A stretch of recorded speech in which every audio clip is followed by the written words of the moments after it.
1、2、3、4、5、6、7、8、9、10. Ike! You can't be serious, Elric said, eyeing the ignition switch in his hand dubiously. His customer for the morning was a failed supervillain, or would-be supervillain, if the half-built exosuit now cluttering up Elric's shop was any indicator. Could he still be considered a villain if he had never got around to committing any crimes? At least not any serious ones, he thought as he eyed the track marks running up and down the addict's arms. It's proof! Proof I'm good for it. I'm not about to leave my baby behind, am I? Elric supposed that even if the cobbled-together power armor hadn't given away his power set, the way the man's eyes flitted spasmodically between various bits of tech around the garage would have. Artificers fresh off the event tended to have tics like that, likely a byproduct of all that crazy new technology in their head, searching for an outlet.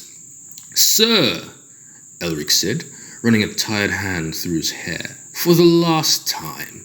This isn't a pawn shop, it's a repair shop. I fix things, I build things, I sell things, sometimes I even design things. What I don't do is take on suits of half-finished power armor as collateral for loans, especially not suits as poorly designed as the specimen in front of him. Can't you see the opportunity here? The would-be villain whined.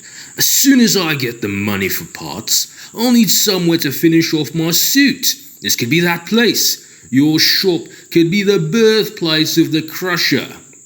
Ah, now he knew why the addict had targeted his store rather than a pawn shop. He probably couldn't afford to store the unfinished suit wherever he'd previously been keeping it. This store could be the base of operations for my new faction. Headache already forming, Elric was about to take a deep breath before thinking better of it. The guy opposite him looked like he hadn't seen a shower in days, if not weeks. I fail to see how having my shop tied to the origins of a meta-human criminal would improve my business. Now, I'm sorry, but unless you have some proper business for me, I'm afraid I must ask you and your suit to leave. You're getting in the way of real customers. Even as he said it, he knew it was a lie. His shop wasn't empty because it had a drug-addled supervillain in it. It was empty because it was always empty. The drug dealer in the alley next to his store saw more business than the store itself. To make matters worse, it was nearly the end of the month, and Hardlight's goons would be expecting their cut. He needed to make some proper cash, or failing that, find something to tide the man over. Hey, he said, cutting off whatever the addict had been saying. I think I'll take you up on that deal. Really? The man looked overjoyed, completely missing the way that Eric's eyes were roaming over the machine, or rather the two B-class power cells sitting in the man's suit's chest compartment. Even if he wouldn't get anything for the suit, the raw components that made it up would be worth something. Sure, Eric nodded, a smile stealing over his face. How could I pass up the opportunity to be part of the birth of the Crusher? The Crusher, Eric collected seamlessly. I just want to make one slight alteration to the deal. For the first time within their conversation, something akin to wariness peeped through the drug-induced haze the man was under. What? A change in date, the young storekeeper suggested. Rather than have the debt default on the second week of the coming month, I would prefer to have it occur, which we both know it won't, 2 days before the end of this month. That wouldn't exactly give him any time to strip and sell the hunk of junk for parts, but it would give him something to show Hardlight's goons that he was good for the money. Most of it, at least. And who knew? The crazy junkie might even manage to drum up the cash in time. He wasn't counting on it, but he supposed stranger things had happened. That's no time, the junkie murmured, unconsciously striking at his scabbed elbow with a filthy fingernail as he eyed the exosuit to the right. I don't know. It's a bet, though, right? You have a tip, Eric pointed out, in a sudden role reversal. Fortunately for him, it seemed that whatever substance the metahuman was on, it wasn't conducive toward long-term planning or risk assessment, because the reminder of his surefire tip had the man grinning like a loon. Yeah, he grinned. I do have a tip, don't I? That you do, Eric nodded insincerely as he started to count out cash from the register. Naturally, the debt defaulted.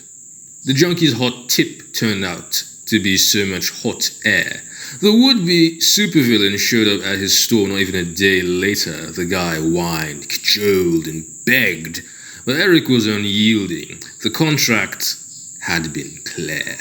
Ultimately, the junkie left in defeat, leaving Eric with half a ton of artificer-designed power armor.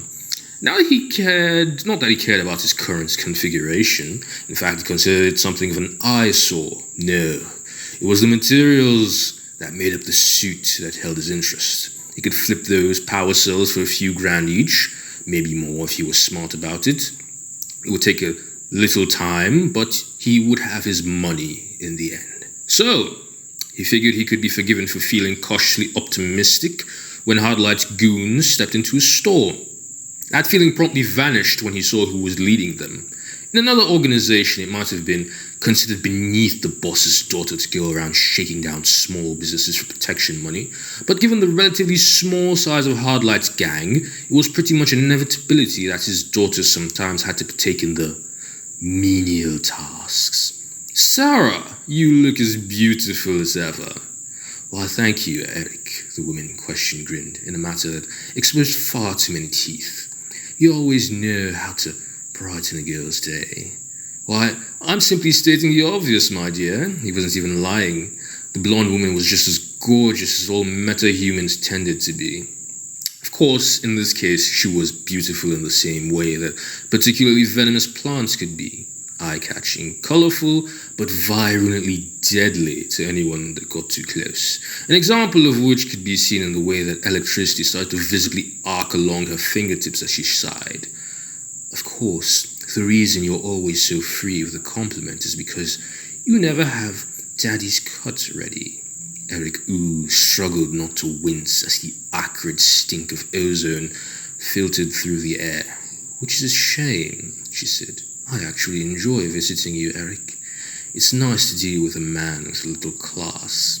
Doubly so when he's a cutie like you, she winked. I have 3,000.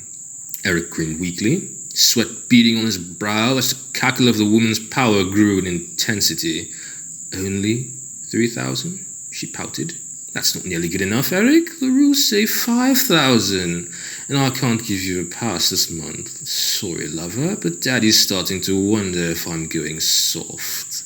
She didn't even blink as behind her, another goon shoved over a display, sending electrical compliments clattering to the floor as it came down with a crash. I have something else, though, Eric shouted before the carnage could begin in earnest. For just a moment, he feared the goons would trash the place anyway, but Sarah, who held up her hand for them to stop, just as one was about to tip over another display. Oh, the woman tilted her head. It's in the back, he said hurriedly. I'll show you. Stay here, boys, the woman called. I'm going to see what dearest Eric has to show me. And it better be good, she added, for Eric's benefit. It is, he nodded as he strode toward the garage, keeping the fear from his voice through sheer willpower. You won't be disappointed. The pair stepped into the garage, and Eric reached over to flip the light switch. He nearly stumbled through as the mob's daughter hugged him from behind. All right, Eric, you've got me alone, she whispered into his ear. I'm guessing you want to come to some alternative form of arrangement. No, he started to say, flushing as the woman's hands roamed over places he most assuredly did not consent to. In the end, he was reduced to helplessly pointing in the direction of what he brought her in here to show her. Oh, she murmured, releasing him as she saw the half-baked suit. I reckon the old man would give you about 200,000 for that. Finished, of course. Probably won't give you a dime for it as it is now. Eric was part way through rezipping his fly. He almost couldn't believe his ears. She wanted it? Oh, but it was awful. The power couplings were spaced too far apart, the synth muscle was too loose. Hell, even the structure itself was configured suboptimally. He hadn't even considered selling the thing because, well, it was illegal. He supposed, but more importantly, who'd want it? I need more parts, he said, mouth moving before his brain could catch up. Figured as much. Most artificers get halfway through a set of power armor before realizing how expensive they are to make, Sarah said, pulling out her omniphone to flash a few pictures of the suit. Whatever you need will come out of the final price.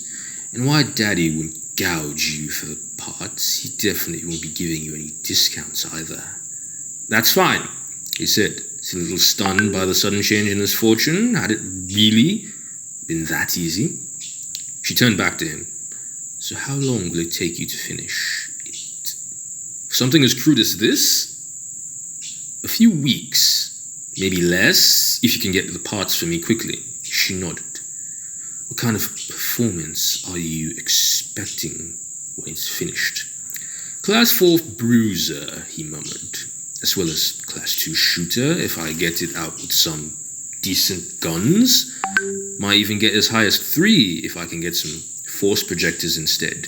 Puny numbers as far as he was concerned, but going by the way Sarah's eyes widened, she was impressed, even if she was quick to downplay it. Were the standards of the local gangs truly so low? More importantly, had he really been that blind? He'd been scraping by fixing cars, toasters and air conditioners for the last year, when he could have been making real money working on cheap knockoffs of Metatech weapons and armor. That shouldn't be a problem, Sarah said. Not if he can deliver on your promises. He resisted the urge to huff. He could deliver on a promise like that in his sleep. But before we get to that, I want you to look at something else for me. Even with the thought of a possible payday in his near future, he still felt a wariness well up in him as the woman reached behind her back. He sincerely hoped she wasn't about to continue what they had started when they walked in here. Not that he didn't find her attractive, she was. Very much so.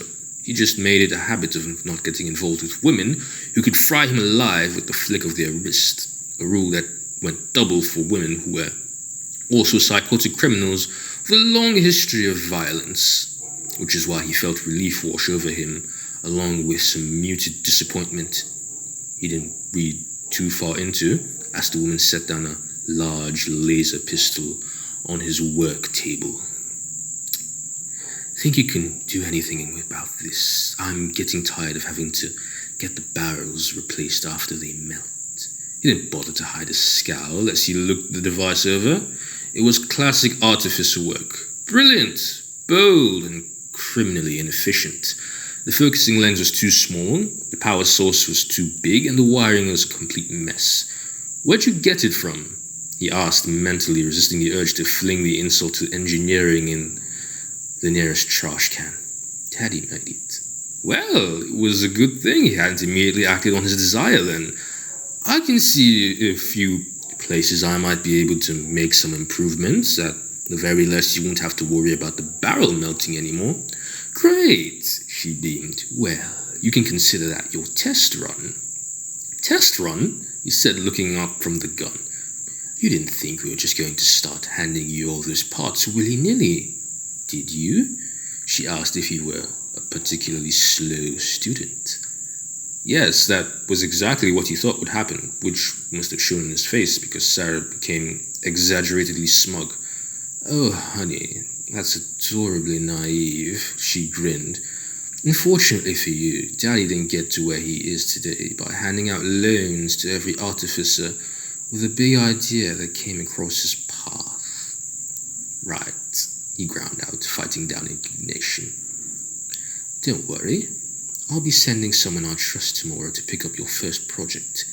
If she likes what she sees, Then we can start talking about getting that suit of yours up and running. I'll be looking forward to it. And he was. He was going to show this low-level rent-a-goon just who she was dealing with. Eric woke with a start.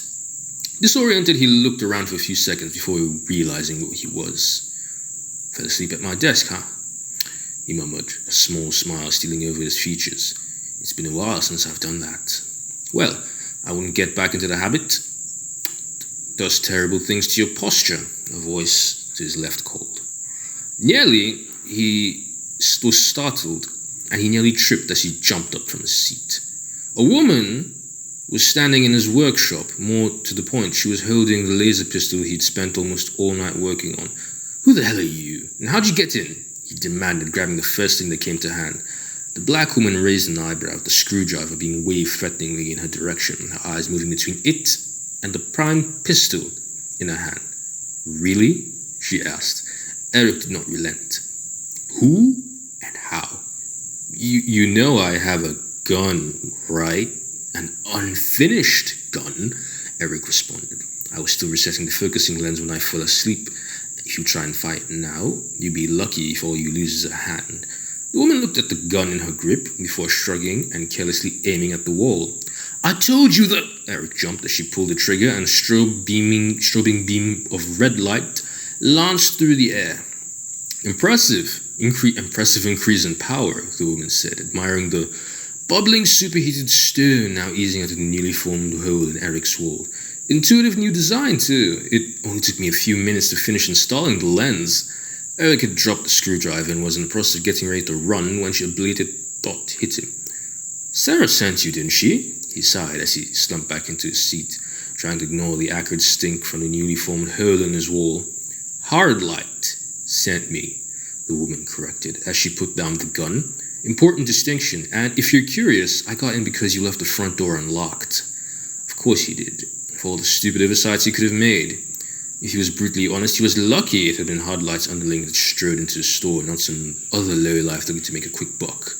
Or worse. Yep, the woman said as if reading his mind, which wasn't impossible given who she worked for. If you're going to start working for Hard Light, you need to start being smarter about your security. You like the gun, then? He said, hoping to turn the conversation away from his embarrassing mistake. Miss, call me Gravity, the woman said in lieu of her real name. Gravity, then, Eric said, wondering that was a Cape name or just a nickname, given just how far Cape culture had infected mainstream consciousness. It really could be either. And yes, I like the gun, the woman continued. I'm just curious as to how much of your little alterations have driven up the cost and competence. Eric shook his head. Everything I put into that gun you could find at a local hardware store for about $20. Which hadn't been an intentional design decision on his part, but rather an inevitable result of his own severely lacking funds. Gravity's eyebrows rose. Impressive. Hard Light will be happy. Happy enough to pay me to finish up that Eric gestured at the exosuit. He is. The boss liked the pic Sarah sent him. He's already getting the parts he listed together. They should be here by tomorrow at the latest. Eric was stunned. But you only just looked at the pistol. The woman shrugged. I don't think you realize how much the boss wants to get his hands on that suit. This little test is more of a formality than anything else. Great. So you basically spent all night working on a laser for a real benefit. But what if I hadn't been able to deliver? He couldn't help but ask. Then I got another far more conventional pistol in my bag. He deliberately tried to ignore the sudden dryness of his throat. Right. So, about payment. The woman gestured to a briefcase sitting by her legs.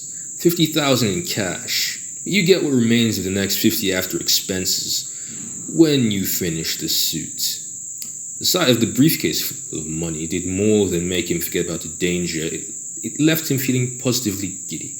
Right. Well, Miss Gravity, I'll be waiting on that shipment of parts with bated breath. He grinned. I also need to know how often you'll be needing updates on the suit's progress, and what number should I call to get in contact. Don't worry too much about that. You won't need to call anyone because I'll be sticking around until you're finished. Eric froze in his tracks. But that could take weeks. Yes, Gravity nodded. During which time I'll be watching over Hard Light's investment, day and night. I won't worry about it. I'll grab the couch and you'll barely even notice I'm here. And that is the end. Il est fini. Lol.